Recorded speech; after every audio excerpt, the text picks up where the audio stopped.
Hello, I'm Gareth. And I'm Shane, and welcome to Building Business Resilience.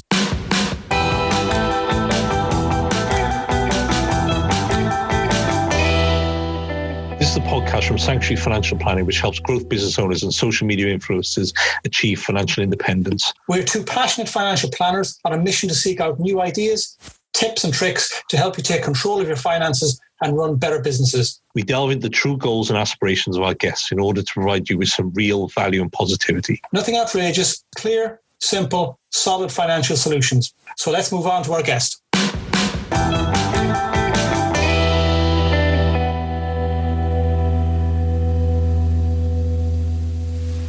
Welcome back to the Building Business Resilience Show. In today's episode, we're going to be talking to Mike Killen. Mike is the founder of Sell Your Service and is the world's #1 sales coach for funnel builders, teaching them how to discover hidden benefits to their products that are so compelling they can't help but sell more. He's a best-selling author, and he's got a great story, and this guy really loves to write, as you'll discover. So sit back, buckle up, and enjoy the ride. Without much further ado, let's get started. Hi, Mike. How are you? Yeah, I'm very good. Thank you, Gareth. Yeah. And yourself? Yeah, good. It's not halfway through the week yet, is it? Not quite. No, I thought it was hump day. It's not yet, is it? Afraid not. No, I'm still on Tuesday. Yeah. Mike, yeah. How are you doing? I'm looking behind you, and it's like you've got two lightsabers behind you there. Yeah, they're just little LEDs. It's all for YouTube, mate. You got to have the LEDs in the background if you do really? YouTube videos. Yeah. What does that do then? How does that help it?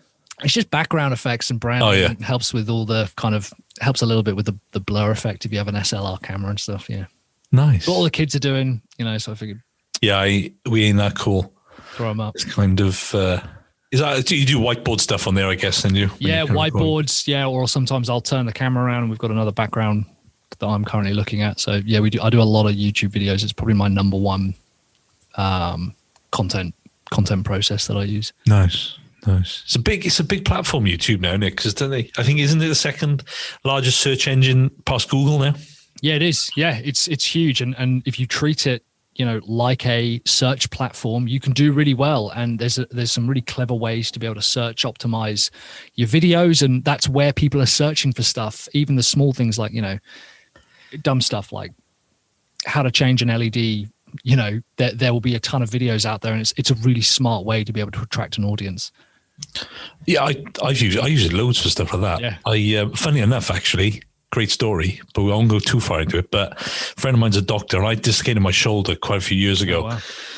And the physio mate of mine was like, "You need to get in a sling or something like that." So I went over to my doctor. He was like, "I've got a clue. We had to look on YouTube." It's brilliant, isn't it? So we're looking on YouTube how to put the blinking thing together, how to actually put a sling on. Yeah. And it's so if you'd have said 5 years ago, even, certainly longer than that there is a free platform where you can post unlimited video content, and your phone now is the most advanced camera that's ever been made. People wouldn't have believed you. They said, well, how does it make money? And yet, if you look at the way that kind of cable TV was 10 years ago, there was a channel for everything. There was like a woodworking channel, and people used to make fun of the weather channel, but it's one of the most watched channels of all time. And now every business has got that opportunity to create their own channel. And it seems crazy to me that people aren't capitalizing on it. Personally, I think it's crazy that people aren't capitalizing on it. Are we scratching the surface with YouTube yet, or not really? Yeah, it's good. It's a good question, because a lot of people say, isn't it too late?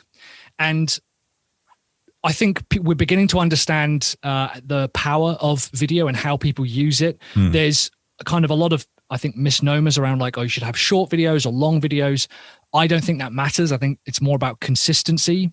And because more people are joining the internet than ever before, the base, of beginners is getting wider and larger all the time. So I think it's a perfect time to join, because it's kind of just on the uptick. If you look at stocks and shares and you think, I wish I'd invested then, we're actually at the bottom of that uptick, and it'll just keep going up and up and up and up and up.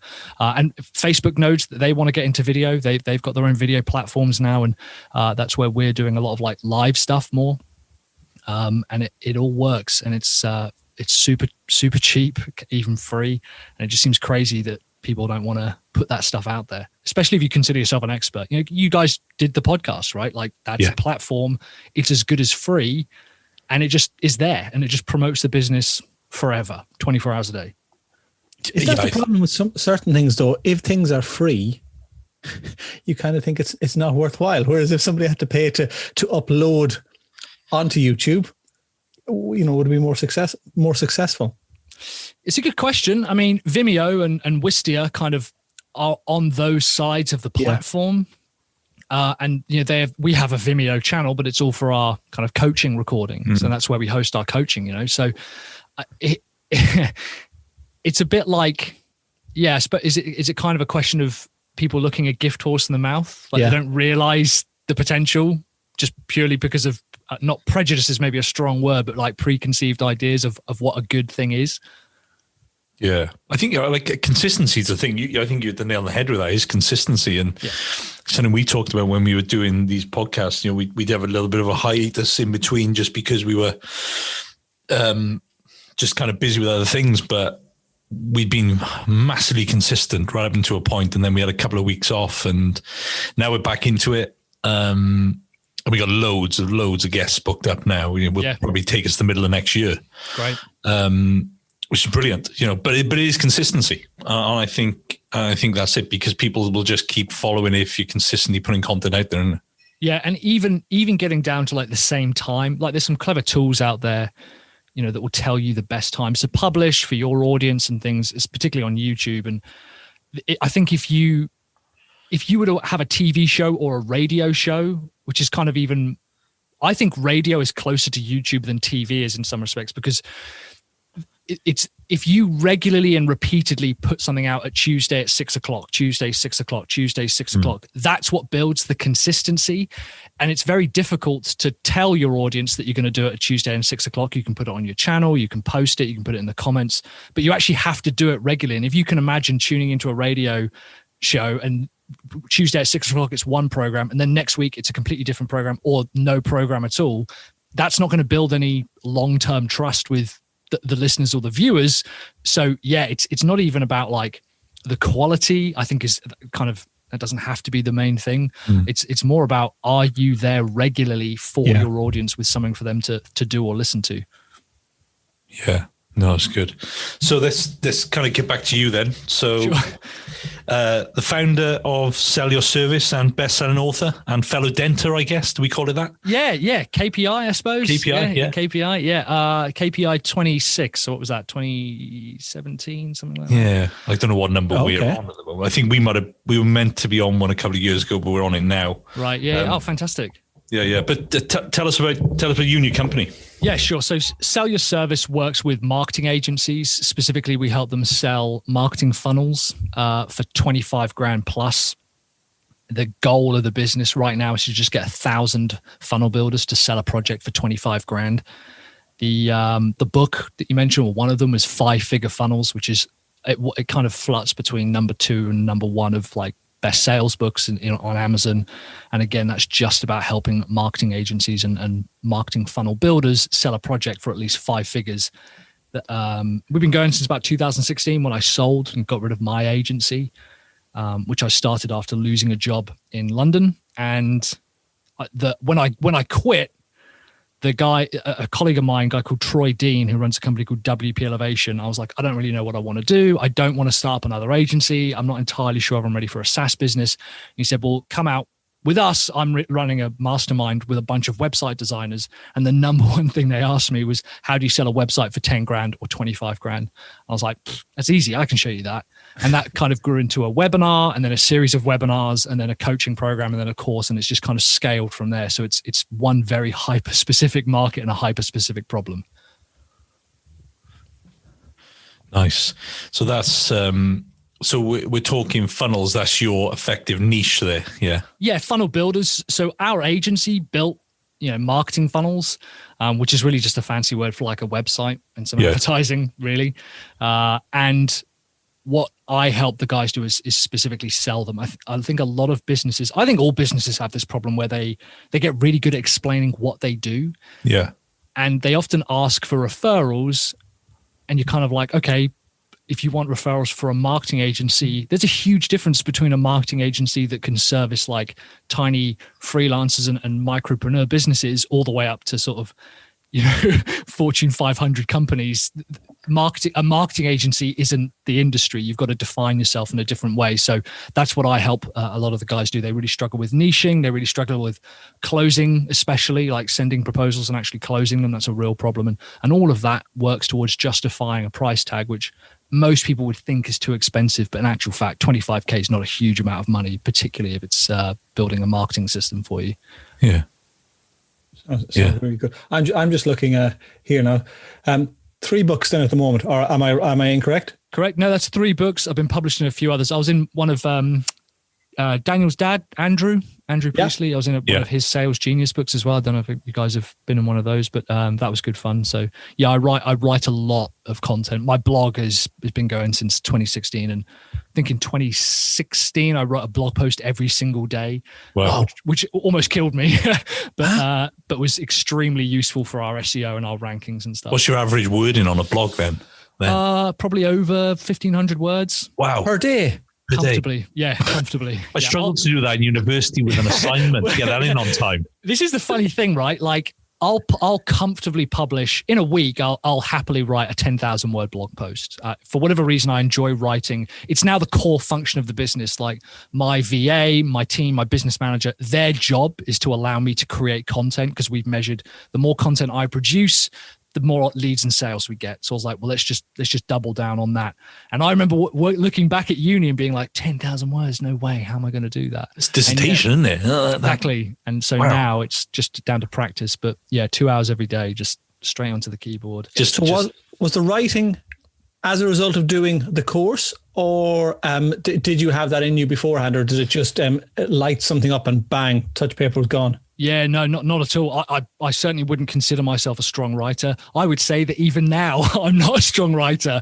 The amount of like typos and spelling mistakes and stuff in the work is still pretty prevalent. But it was more a case of, I mean, it's interesting because like you guys have spoken about resilience and a few of the guys, and was it Jamie, the kind of Olympian that you spoke to and stuff. And a lot of the time, it's just they're like.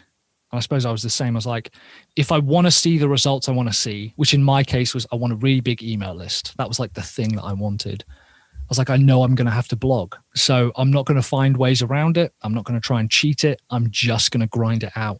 And it might not have been the smartest, almost, efficient method of doing it, but it was good for me. And eventually, it's led to a pretty sizable free traffic base. And then I started doing YouTube and podcasting and books, but it all started with the blog. And I also do a daily email as well to my list as well. Jeez. Yeah. So my entire working day is just focused around creating content. That's it. Wow. Yeah.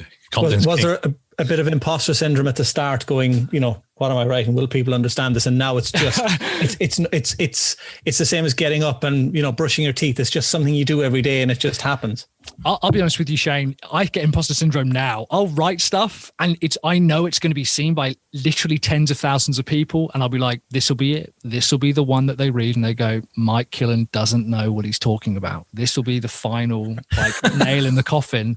But it's a bit of like, I don't wake up every day desperate to write content. I don't wake up thinking, yeah, I can't wait to do it. I have to trick myself. I legitimately have to sit down and I have to fake type for about 10 seconds just to kind of get my brain clicked into gear. And then eventually I'll just start just writing. And we've got plans, and like bullet points and stuff. And I use dictation software for some of the stuff as well, which is useful. But it's more a case of again, we go back to that thing of consistency. If I believe that people should sell marketing funnels for 25 grand, someone has to hear that themselves like 8 times, that one specific core message. They have to hear that 8 times before they even believe it. So I kind of know that I've got to produce at some point 8 pieces of content around that specific mindset. And I know that over a long period of time, it makes a difference. When I produce one piece, I don't really see a huge difference, but one piece every week or 2 pieces a week over a period of 6 months or a year, it does make a massive difference. So it's not what do they call it? Like immediate feedback. Like you don't really get that. I just know I've got to do it. You've just got to stick at it. What? So I guess in the early days of writing content like that, was it just anything you were getting out there, or was it a specific kind of topic? And how did you?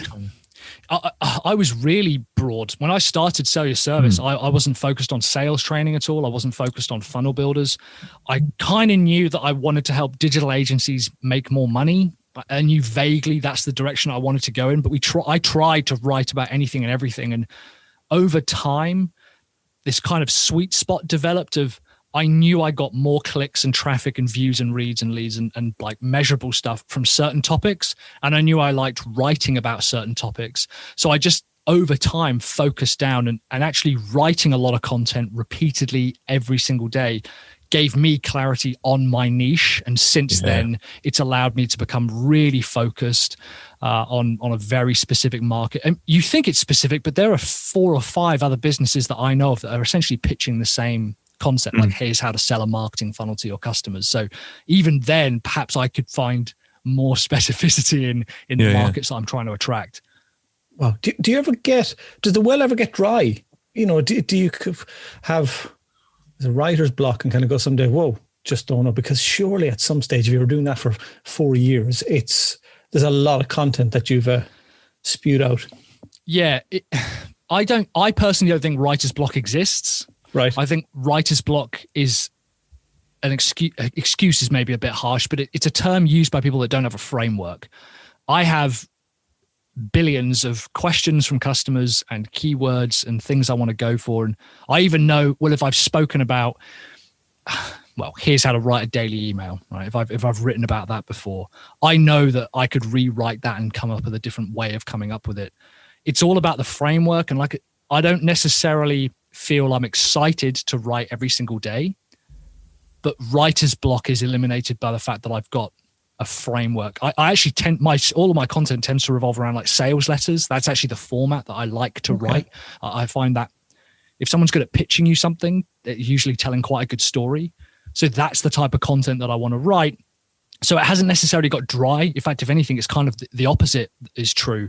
People say, you know, the 2 biggest problems in the world are no money or too much money. And at the moment, we've got too many ideas. We've got lists and lists and lists and lists of stuff that we want to go after. And we have to be really specific now about, well, which one do we pick out and go after? It's almost like we've got too many opportunities to start ranking for stuff. Well, park all that at the moment. I've read some stuff about you in your past, and I think people will be interested here. So tell us a bit about the journey so far and the early years. So I wasn't particularly entrepreneurial as a kid. I didn't. Who is? This is the thing, right? I hear a lot of people who are like, "Oh, I sold stuff as a kid." I'm like, I never did that. No, I'm the same. Like, I hear that a lot, and some people have, and it's brilliant. But like, I kind of think, did I miss something there? I didn't really start my entrepreneurial until like kind of like late teens, I think, or maybe a bit further into that. Yeah, I was well into my 20s. I was 25. I actually trained as a chef in France, and I was like, that's the path I'm going to go down. It turns out if you want to do something every day, doing drugs is not that like good. I would prefer writing now. And as a chef, I basically burnt myself out and came home and was like just done. And I remember thinking, I want a job with air conditioning, and that was pretty much my foray into marketing. So I got myself a marketing degree, and then kind of did door-to-door sales and a bit of marketing here and there, and eventually wound up as this was back in 2010, 2011, when people didn't really know what social media was. So for this huge data company, this massive global data company, I managed to wangle the UK digital marketing lead for it. I was like, yeah, I'll take care of this. I didn't fully know what it was, but the thing is, neither did the directors. So I was kind of like, well, what difference is it going to make? And the company's name was Symantec, and they ended up like firing like 10,000 people overnight. Like their stock price plummeted. I lost my job. Literally called up my mum, was like, I've got nothing. I haven't saved any money. I've done nothing. So I had to move back with her, and I figured I'm going to start an agency. So that would have been 2012, 2013. And that's when I was like, well, this is how I'm going to do it. So I had no entrepreneurial drive, desire. I didn't even know it was an option. Like, I don't know about you guys, but back in school, your options were either get a job in an office or get a job in a factory. There was no kind of like, oh, what you could do is you could start a business doing free videos on this platform called YouTube that doesn't really exist yet. So yeah, that's how I got started. Is that a career option yet, though? I still don't think it is it? Well, if you ask the kids, what do you want to be? They all say I know. YouTuber, right? They all say, I want to be a YouTuber. I know. And I kind of, it's funny because by the time they are in a position to earn money, there will be other platforms available to them to be able to do that.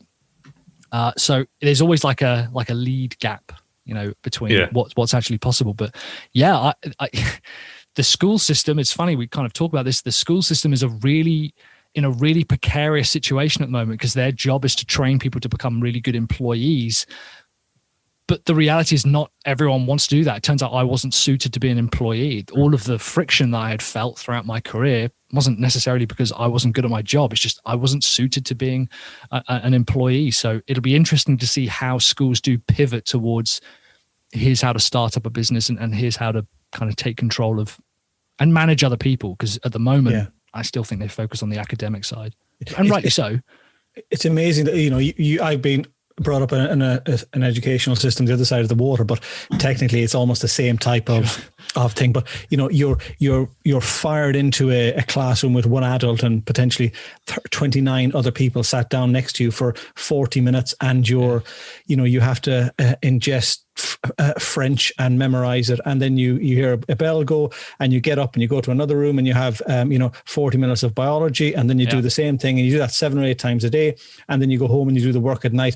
And as you say, it is just a download of information for what it would be great if based on all of this, they can change the system, because how many kids now are learning via an iPad? How many can be taught how to code in school? How can be taught, the use of money and what it's worth, and the use of education and social interaction and mental health and all of these things? Because in a nice way, who really gives a shit if you do French or German? Yep. This is the big problem I have with My mum's a teacher, my sisters-in-laws are teachers, and you could have said that before I had it right. Yeah. Thanks. Worst people on the planet. I just think they're destroying the next generation. No, I think teachers do a fantastic job. I think teachers like to teach. I think the problem lies predominantly with middle management within schools and a government that wants to kind of base everything based around metrics. In some respects, teachers are kind of fine with teaching different subjects, or if they're going to teach a subject, they like to do that. But I personally have found that a lot of the time it's management wanting to get in there and say, oh, they have to learn about this. And the reality is, a lot of these kids, everyone leaves school and they're like, well, I've got absolutely no idea what interest is. Like, I don't know what interest rates are. I don't know what that is of the thing. I don't really know how banking works. You're going to have it for the rest of your life, but most people don't know how the banking system works. And there's a huge missed opportunity there. And I think if you wanted to get into like why I have found my business has become successful recently is because online education and online learning, people are starting to pay for it and value it because they essentially allows them to become self-reliant. That's what they're realizing. True education is about becoming self-reliant. And I now can say, I want to know how to edit videos better. And there are literally hundreds of thousands of different people who can teach me how to edit videos, all the way down to here's how to balance your books and everything else, how to repaint a room, how to subside damp from your conservatory. You can tell this is all the stuff that I've been searching for, basically, right? But if education is about self-reliance, I think a lot of the Western schools, the current education is not about self-reliance, about removing self-reliance and saying you need to find authority figures to kind of take care of you. And again, you guys talk about this concept of resilience, and I would see a lot of businesses and people who are resilient have this ability to say, I know I can become self-reliant and get through this. I don't have to find someone else to bail me out of it. And I think schools have a habit of teaching people that you need to find someone else, to take care of a lot of the stuff, or you need to find a boss or a manager. And for some people, that's just it's not right. So are you saying now that school can basically be done away with because we've got YouTube? YouTube something now. So all of those things that you said, kids can stay at home all the time on iPads, 12 hours a day. Yeah, you've caught me there, Shane. That's exactly what I'm saying. But they should pay for it. They should pay $1,500 per course. Yeah. And because I explained this to my mum, and she's like, I'm thinking of getting a dog or whatever. I'm like, well, I guarantee you that there will be entire books and YouTube channels and podcasts just around thinking about getting a dog, not even having a dog, like those hyper specific niches. And this world of opportunities and possibilities opens up to people where they think, oh, actually, no, if I really want to get hyper specific into installing foam or something. So that's my dog going nuts. There's the dog. Yeah. Apologies for that. Because everyone's got to stay home now. We have dog walkers. Everyone's got to stay home now. I love her, but she goes absolutely nuts. So anyway, start paying for education and just eliminate the schools. That'll solve all of our problems. Yeah. Don't cut that little snippet.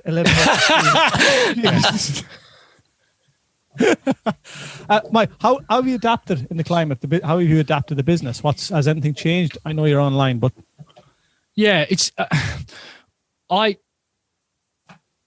the actual business model itself hasn't changed too much. We've always been global, and I've always had an idea of, okay, let's create something and make sure that everyone can get access to it. There has been some changes in terms of I was doing things that I thought I had to do, and it turns out I didn't need to do them. Our biggest problem was actually suppliers dropping out on us. Suppliers just saying, coronavirus has done us in. We can't do this anymore. So all of a sudden we lost things like certain types of hosting and certain types of editing and stuff just disappeared. But something it has shown me is the amount of businesses that do rely on face-to-face stuff. So if anything, I've had to adapt, not necessarily how I do it, but actually what I'm selling. All of my customers are agencies. They are used to dealing face-to-face and kind of having to show them, actually, you can still make money without having to do face-to-face stuff. So it's been an interesting experience. And it's interesting seeing how many people are now thinking, let's develop courses and templates and software and content and stuff, in order to attract an audience. Do you think in a nice way that your adaptation happened as a result of what's going on, but happened in a good way and would have had to happen in the future anyways? Yeah. So truth be told, I wrote about this kind of concept and scenario in my first book. What, this big virus? Not about the virus, but about, I predicted it. No one listened to me. I'm expecting the film rights to come through any day now, but the concept of, I remember when everyone started kind of going into quarantine and everyone started using Zoom, I remember The Guardian wrote a piece saying, here's Zoom, the $2 billion platform you've never heard of. And I was like, if that ever was the sign of a newspaper completely out of touch, by definition, The Guardian, if it's worth $2 billion, someone's using it. So it always struck me as hilarious when people were like, oh my God, this is platform. You can just have conversations with people over camera. I'm like, yeah, no, our business hasn't relied on that since like 2015 or anything.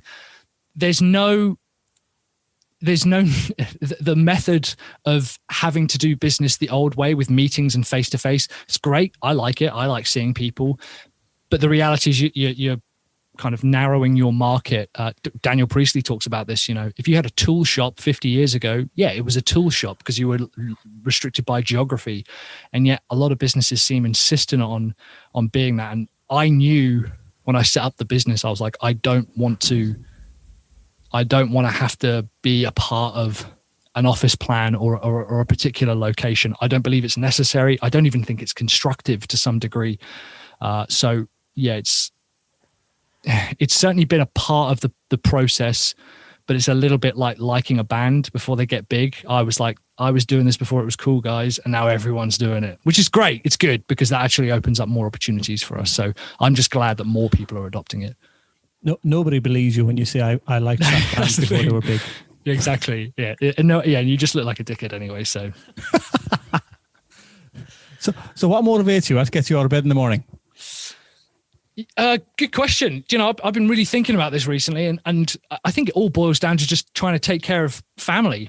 Really, there's goals like I want to help 1,000 people sell something for 25 grand, which is true, and there's health and fitness goals. My wife and I are pretty kind of into that kind of stuff, but the truth is if the business was to do like gangbusters and do really, really well, I'd just be happy that I can hire people and pay them and help them with their salary, and we're able to kind of pay for ourselves. So the motivation comes from a deeper desire to kind of do as well as I can for my family. I kind of wish I had bigger goals than that. But I'm still kind of working that out. I mean, I don't know if you guys have got what do they call them? External and internal goals. I don't know how that works for you guys. Yeah, but I think so. I've got goals that I have with the family, but then I've also got goals, my personal ones of kind of the success is what drives me more than anything, I think. Yeah, and kind of knowing that I've built something. Sure. Yeah.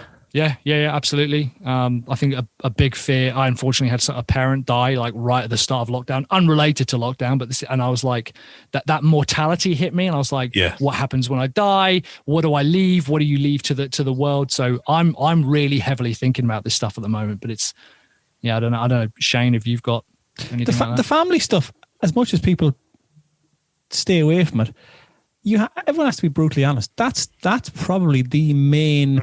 Yeah, sure. Hub of it all, and I think roots shoot out from that, as in, as long as your family are okay and taken care of, then your job allows for that. Great. I think a massive thing for me, motivation, is you have to like your job, because I know, like, Gareth is probably the same. I've talked to him before, and you may be the same, Mike, with your chef and stuff. You may have thought you liked your job before, and all of a sudden it becomes a pain in the arse, and you don't enjoy doing what you spend most of the week doing, and it becomes a drag, and then just not being negative now. Life becomes a bit shit, but if you like what you do, and we both love what we do, it doesn't feel like work. So I know my better half, when she has a go, because I'm working, long hours, and I go, because I enjoy it. Yeah. So I think if you start with that you do something that you enjoy, and it motivates you to continue to do that and be successful. If you're successful, you make money. If you make money, you can do things for yourself, your family, your friends, and it just it goes on to that. And then I suppose, like you said, is it Maslow or what? I kind that. A bit like you with the exercise, I'm big into that as well. If all of those foundations are going well, then you can exercise, and if you're exercising, it frees my head. Instead of having grey in there, it's black and white. And once that's done in the morning, it makes the job a lot easier. So I think the motivation can be a lot of different things, but all probably interwoven to be one specific thing, which probably comes back to you. Yeah, it's really interesting. You kind of wrap it up like that, because the more I've had this discussion with my customers who I serve, that's predominantly their same goals as well. So I'm like, I don't know if that's a coincidence, or if I don't know if that's like the ultimate human truth.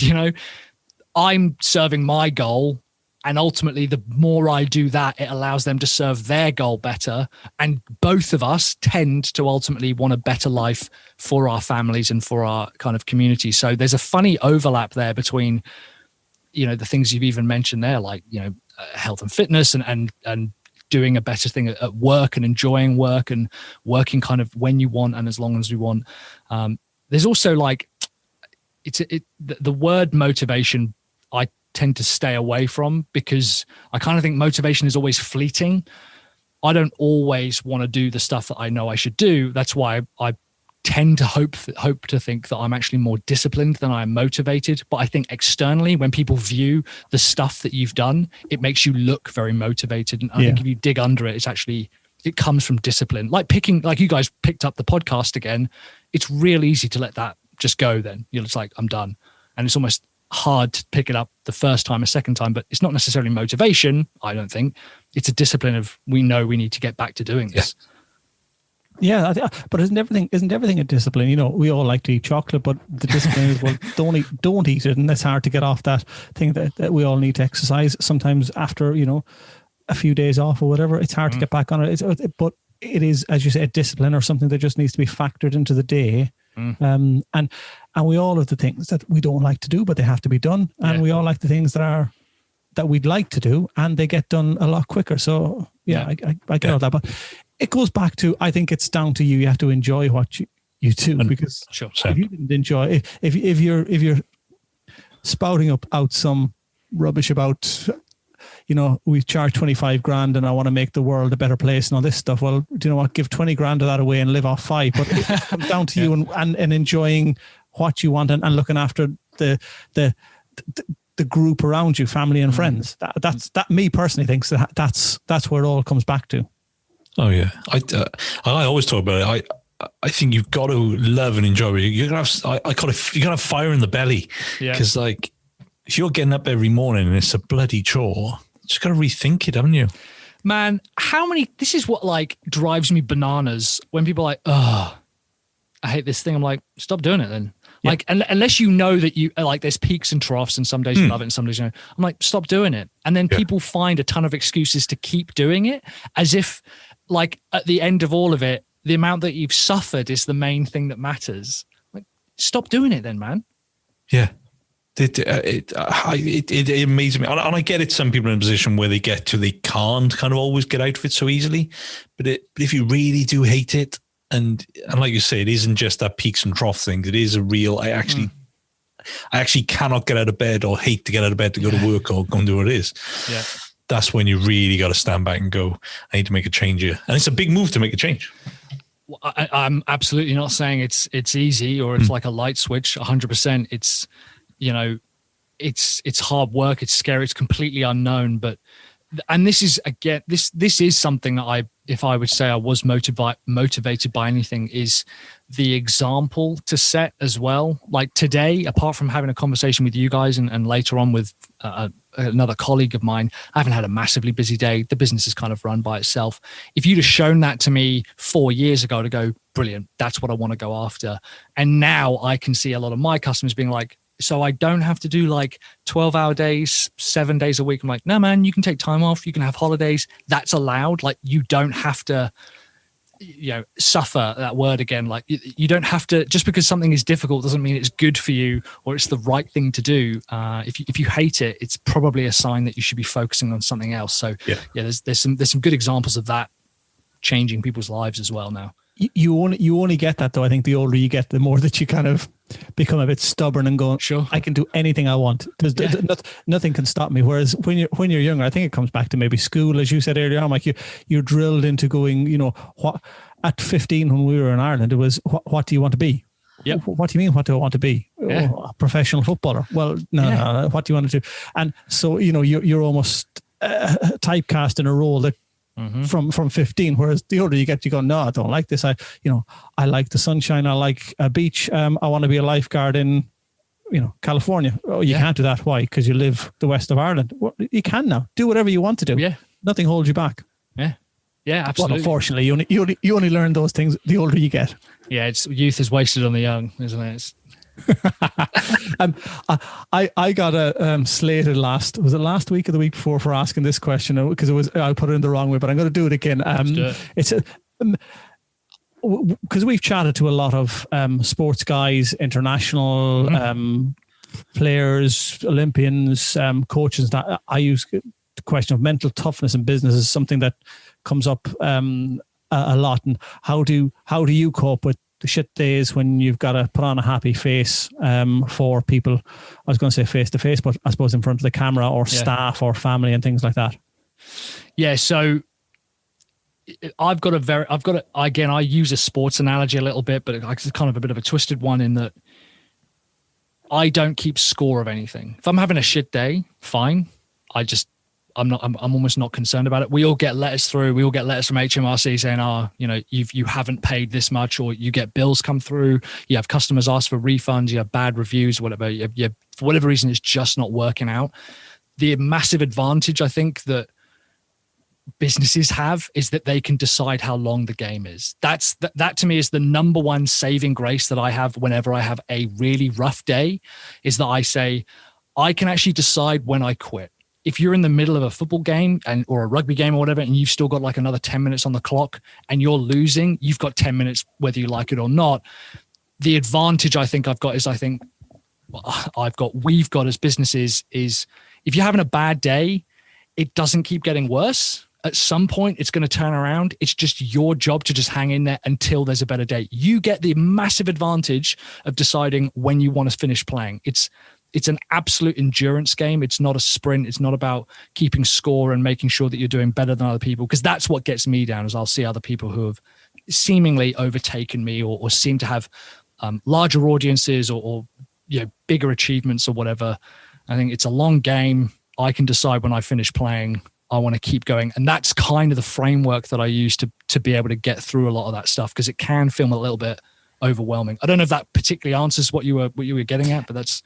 It does, and it's almost I'm going to say the total opposite to me, because you said you don't use numbers, and we have a little guy in the house here who doesn't sleep, probably a bit like Gareth, and some nights it's brutal. And when I wake up in the morning, my wife turns around to me and says, "What are you today?" And we've come up with this idea of scoring ourselves 1 to 10. So if you wake up in a bad mood, I suppose, and because of lack of sleep, and you have not an argument intentionally, but you say something because you're a bit snappy, it can almost morph into ruining the day. So if I've woken up and it's a bad day and or a bad night, I kind of go, I'm a 4, and she goes, right, go to the gym, go on your watt bike, do whatever you need to do, and get some energy, and then you come back and I go, I'm a 7 now, and you sort the day out, and you almost park it and compartmentalize that crap that you feel in your mind, and if you score it, you, in my mind, if I can improve the score, it improves the way I'm feeling. So it's probably a bit different to you, and the days are segmented then. So I've gone off on a tangent on that, but yeah. No, I think as well, another thing that I use similar to yourself is templates, frameworks. I don't know.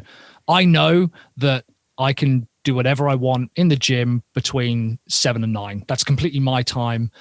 And again, I mentioned I do 2 hours worth of writing a day. So if there have been times where I'm feeling rough, and everyone has it, I have personally also found I can rely on frameworks. The less thinking I have to do if I'm pissed off or in a bad mood, the easier it is to kind of get through that and just continue doing the work, which is why I think frameworks are so important as well. So maybe that is actually closer to what you're referring to there. Like when your wife says, go to the gym, my wife says exactly the same thing. She's like, if you've woken up in a bad mood, get out of the house or go downstairs or whatever. And again, because it's a framework, there's a level of expectation there. So yeah, I like that a lot. I like scoring it. I'm not sure how she'd feel if I scored her, but yeah, maybe I'll start. Oh no, you don't score the other person. Sure, you don't.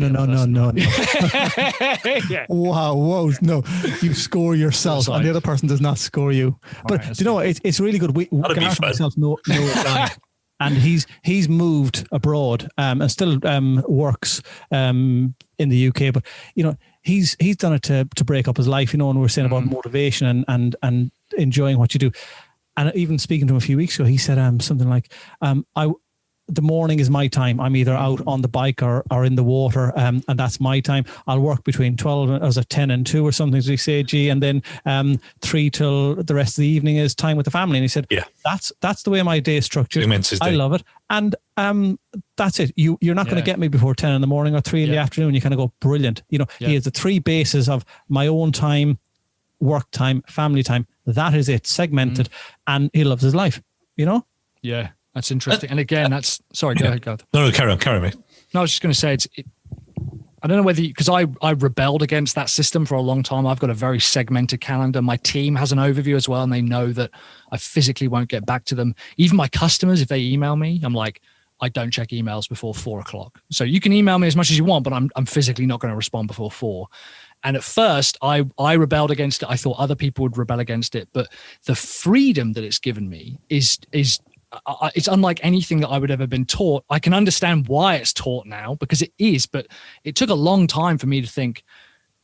It's almost budgeting time, right? I think, between those 2 blocks there, that is my time. And again, where we are, any time basically after 2:00 on a Tuesday or a Wednesday, that's time for interviews and calls and meetings, because I've just found that that's a good time for me to do them.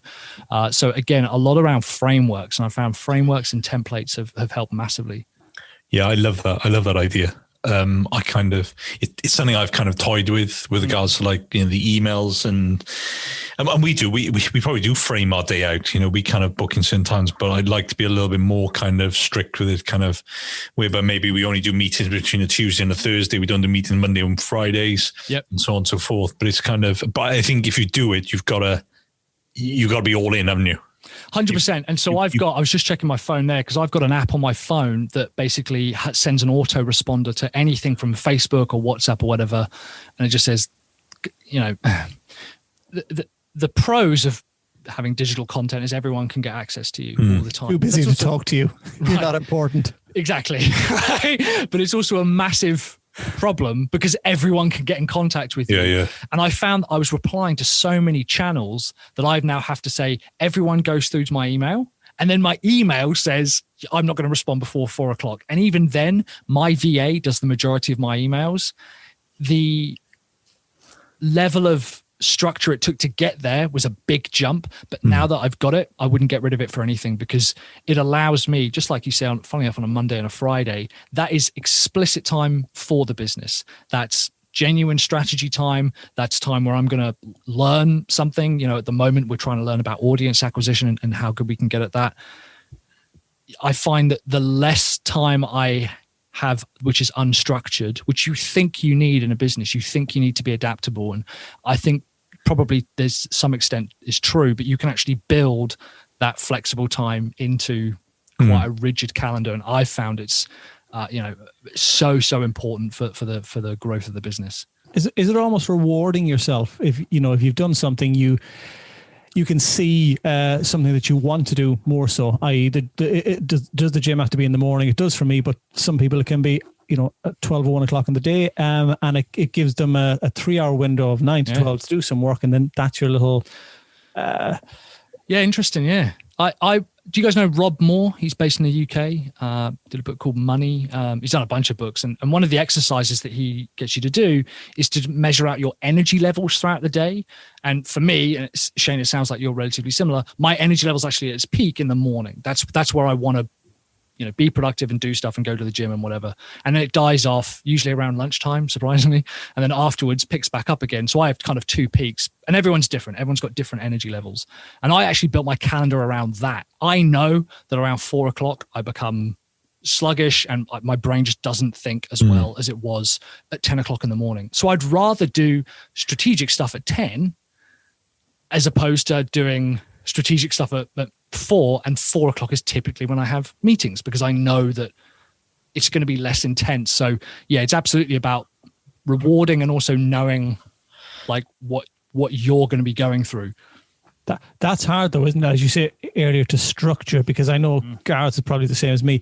An email comes in and you say, I'm gonna give an hour of my day to doing this task, and an email comes in, you go bing, and you go, yeah, I got to reply to that now. You don't really, but I think we're almost conditioned to be immediate because everyone can get you on any sort of social media channel, emails or anything like that. That there's an expectation that, oh, he or she's looked at it. Why haven't they replied? That's the danger, isn't it? You make yourself so accessible, don't you? And this, we're getting really into like some kind of really hardcore mindset stuff that I've been working on, and I try and teach as much in my business. If someone sends you an email, it's up to them how they feel about it. If you don't reply to them, it's up to them. It's still up to them. Their emotions are exclusively out of your control. And if I was to reply to an email immediately or leave it for a day, it actually doesn't change their perception of how they respond to it. They've already decided how they want to respond to it. Their emergency is not my emergency. And again, this was a huge barrier that I had to get over because I was exactly the same. I was like, if someone emails me and it's an opportunity, a problem, something's going to break, whatever, I've got to get back to them. But what I found was that there wasn't really a lot of consistency between me responding immediately and doing a good job. I'd still have people who are pissed off at me. If I responded to a customer who's like, I want a refund, and we did it immediately, they would still be annoyed at me. Other times we would respond immediately and they'd be happy. So I was like, well, then it doesn't really make much of a difference if we respond immediately or not. That's why I have a VA, because she can do a lot of the immediate responses to a lot of the stuff, like tasks that come in. But the email side, I think it's criminal and, kind of sick that we've been conditioned to believe that if someone sends you a message, you categorically have to respond to it right there and then. No one sits by their mailbox waiting for the post to come in. Well, my dog does, as we've just experienced, right? But apart from that, there's no other communication channel where people are expected. It's like if people call you and you can see them ringing, it's not a good time to phone me. I don't care if it's a good time for you to call. It's not a good time for me to pick up and answer. So I think you have to, find a lot of reasons to convince yourself to do that the other way around. And I think it's possible for all businesses. Personally. Possible, but hard.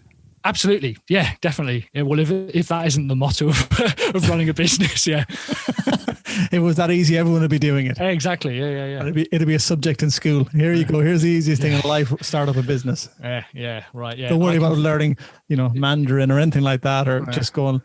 Right. Give us some highs and lows in the journey so far. A few high points. I get paid. Used to get paid to travel around the world, not so much anymore. But paid to travel around the world and speak at events. That's just kind of mind blowing that someone would say to you, "Hey, here's some money to come and speak on a stage, and we'll pay for everything else, and you'll get to do it with like other genuine influencers and genuine like authors and stuff." That's just bananas. Something else which I love is the first time I ever made money without delivering the work. Creating a course and a product and seeing money come in. I was like, this is insane. I can now physically kind of be anywhere I want to be and continue to make income. But there, of course, like any business, has been some massive lows. We were close to losing the house at one point because for whatever reason, my marketing systems just weren't working. We didn't have the money coming in. Liv, my wife, was working, but it's not enough to pay for the mortgage. And we were, just days away from scraping by. And that's when you really dig deep and you think, I need to find somewhere else. And again, it's not forever. Like, if you have to do something else, it's not forever. To kind of bridge that gap and that perseverance of getting over getting under the trough of despair kind of area. Another good one was being sued. That was good for misrepresentation. I think is what they took me to court for. Luckily, we won. But that was right at the start of the business. I think the business had been going less than a year. And someone had fully taken me to court, like proper taken me to court over something stupid. And back then, had I known everything, I would have just said, just take the money. Now I have a refund policy. If someone's not happy with it, I don't care. I'm just like, take the money back. I don't care. But at the time, I was really like, no, you're wrong. So that was a really valuable lesson. So yeah, it's interesting that the lows are more around the expectations that other people have. But everyone has them, and sometimes they're doable, and sometimes they last a long time. But they make better memoirs, right? That's the goal. I presume isn't it like everyone that to be successful in a business, there are going to be low times, and as long as you learn from the lows and put right the wrongs, like you said, now you've changed your outlook of if somebody does that now, it's just like, there you go, less shit to deal with and less sleepless nights, and it makes it easier. But you only learn that way through the hard low points. Yeah, I think I've always said that if people really know what it's like to set up a business and run a business, no one would do it. No one in their right mind would do it, because you're constantly finding out things you've done wrong. My day is essentially a list of things that my VA and my team send to me that I have set up incorrectly or thought about wrong. So we have to change them and pivot them. And there's a few in there. There's maybe 5% of the activities we're doing that are working. And it's relentless and it's nonstop, and it keeps going and on and on and on. And eventually that 5% is a bigger chunk of the larger whole. But the consistent nonstop learning is a good way of putting it. It's a nice way of putting it, because it's basically being told you're doing something wrong again and again and again for a long time. And even when you make it big, even when you're, in that profit mode and in that sweet spot, you're constantly being told by some other people that something is wrong with you or the business. It never goes away. So yeah, it's just bigger. Yeah, yeah. We did a session with Daniel Priestley when in the homegrown club or whatever, and he got everyone to put all these things on a board. He's like, "What's the difference between a small business and a mass business?" He said, they're just more costly and more time consuming. Yeah, they can afford bigger problems, right? And that's even. I've got a colleague of mine who runs our gym, a guy called Jamie Webb, and I was talking to him about this, and he said, it's a privilege to have those bigger problems, because it shows that you're at least moving in the right direction. Like people who haven't been going a long time, they worry about what the website looks like. Like that's a relatively small problem to them. When you get into the bigger stuff and it's like, how am I going to deliver a 25K or a 50K or a 100K contract or something? That's a bigger problem to have. And that shows that you're earning those problems. And everyone says, "Oh, you have it easy because you don't have to worry about the websites." And you go, "Well, everyone's problem is all relevant to them, and everyone has had those problems in 100%. The past. As you said, they're just the new problems now." Yeah, 100%. Yeah. And caveat this: we said to a few people that you can't get sued or get taken to court again. A couple of funny moments. That's a really good one. I think my YouTube comment section is just a treasure trove of delights. Like, there's some, there's a lot of like software out there, like marketing funnel software. And my rule of thumb is it's all garbage. Like it's all just basically designed to take your money. It doesn't help you do the stuff that it says it's going to do. That attracts quite a lot of vitriol from people, to the point where I've once had, maybe this isn't so funny as it is scary. I had someone send a Google Earth screenshot of my house. I have never shown my address. I've never shown where we are. I've got a registered office. They showed a Google Earth screenshot of my house saying, you need to take this video down. I was like, that's kind of extreme. But yeah, there's some good stuff on the social media, and the interaction stuff is you have to be able to laugh at it. Otherwise it's... I love some of the comments you see on some of the YouTube videos. It's just brilliant. Yeah. You gotta be able to roll with that. And there's been times when I remember one time when we went to Thailand for a business mastermind event, and we got off the plane with Liv. Liv actually lent me the money to be able to do this. Like this was again way starting on, and she obviously believed that I was onto something, so she lent me the money and we went to this thing, and I was like, it's a mastermind event. And we were driving through Koh Samui, and from the airport to the hotel was literally a shanty town, right? It's a stunning part of the world, absolutely beautiful part of the world, but the journey from the hotel to the airport to the hotel, and she was like, where is this man taking me? What have we done with this $2,000 ticket that he said is going to be well worth it and changing our minds going through? I was like, oh no, this is it. This is how I'll die. We're going to both get mugged in Thailand. And it turns out obviously it was absolutely fine, but there's been a few times when again it's that unknown thing, and if you don't laugh you'll probably break down maybe. Yeah. Brilliant. So what's next for Mike? Yeah, cool. A ton more content. Unfortunately, I don't have anything more exciting to say. That's really what we're working on. The next side is scaling out the size of our email list. I want to get that to like tens of thousands of people.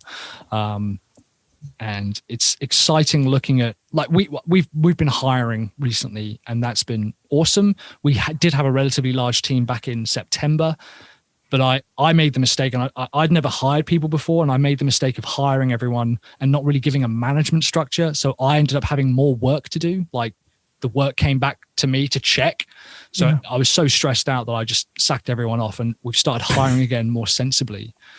So that's going to be good. I'm looking forward to seeing what I can do with more focus again, just around creating content. And we were already on book number 4 is currently being written. So yeah, 2021 release for that one maybe. God, the way you're writing, you want to write hours? You can probably do a book every 3 months. Never mind next year. None of them are good. I might add. They're all unintelligible communist manifestos. It's all nonsense. But yeah, they're out there. I'm publishing them like nobody. It's just got a front cover and a back cover, and the rest is empty. Yeah. It's just Wikipedia articles, just pasted in. Color by numbers. Yeah. It's good stuff. Honestly, yeah, and people buy it. So it's easy peasy. But no, it's going to be good. I'm looking forward to it. I'm looking forward to what 2021 brings. I think everyone's looking forward to 2021. Yeah, I know. Yeah, it's crazy, isn't it? I keep looking back and I'm like, whew, that was a scary couple of months. Like, no, Mike, you're in November now. We're well into it. We're well into it now. We're heading towards a year into this, and we. Yeah, it's like insane. That's the reality, isn't it? Do you remember when you could actually go to London for, a night or two, maybe do a course, have a few beers with somebody, shake their hand, and and all congregate the following morning, and have a big breakfast, and sit next to each other on the same table. Yeah, all on the same. Can you pass me the toast? Yeah. But I watch movies and stuff now on Netflix. I'm like, oh my God, what are they doing? Are you the same as me? You watch it, like, what? They're far too close. What's going on? That's exactly what I'm thinking. I'm like, there's no social distancing. I was telling my wife that. I was like, do you have this weird feeling you're watching something on Netflix and they're far too close? No social distancing. Yes, it was filmed in 1975, but they're far too close. It's unbelievable. But again, more people washing their hands, I'm absolutely fine with that. I'm 100% fine with that. And I'm also fine with people. I like wearing a mask in public because fewer people recognize me. I'm 100% okay with people not being able to recognize me in the street. So there's some positives that have come from it that, I don't know. Yeah, I know that feeling. Yeah. You can edit this out, Mr. Shears. I fucking hate the word social distancing. Social distancing. Yeah, sure. 5,700 times a day, and it's just like, oh, come on, guys. Well, 2020 will be known by that word, won't it? It's interesting, isn't it? I suppose, social distancing, being social but still being distanced. We all just accepted that was a good term to use. But when they bring out the new words in the dictionaries or the Collins dictionary, or whatever, that's going to be the new one in there next year. COVID social distancing. It's awesome. Yeah, so it was YOLO last year, brilliant, and then social distancing this year. I used that the other day, YOLO. Did you? I felt really cool. So you were talking to some teenagers, and you thought basically, yeah. Very good. Yeah, no, they say some words that I've never heard of before. Yeah. Again, I was like, that's fine. I'm down with the kids. No, mate, you're 33 years old now. You're like double the age of some of these guys now, and fine. I'll watch YouTube videos now to try and understand like how they're doing stuff. It's nonsense. They are literally speaking another language now. Yeah, I can tell you, Mike. Add another couple of years on to that, it just gets a lot harder. Gets a lot worse, does it? Brilliant. Oh, everything creaks and aches. Something to look forward to there. Brilliant. But your competitiveness still remains, because when you look over and there's somebody pushing more than you, you kind of go, I can't let them win now. Yeah, infuriating. Yeah, that's why you break your Achilles, though, isn't it? Oh, right. There we are. Cool. I'll be back. Yeah. Well, thanks, Mike. Appreciate your time. No, thank you for having me on, guys. I really enjoyed this. Really enjoyed that. Mike, thanks for taking time to chat to us today. I think that we need to get another chat in, as there's loads more to talk about. Head over to our website, www.sanfp.co.uk, to learn more about us and our journey. That's it for this episode. Next, we're talking to former professional footballer and award-winning social entrepreneur, Kelly Davis.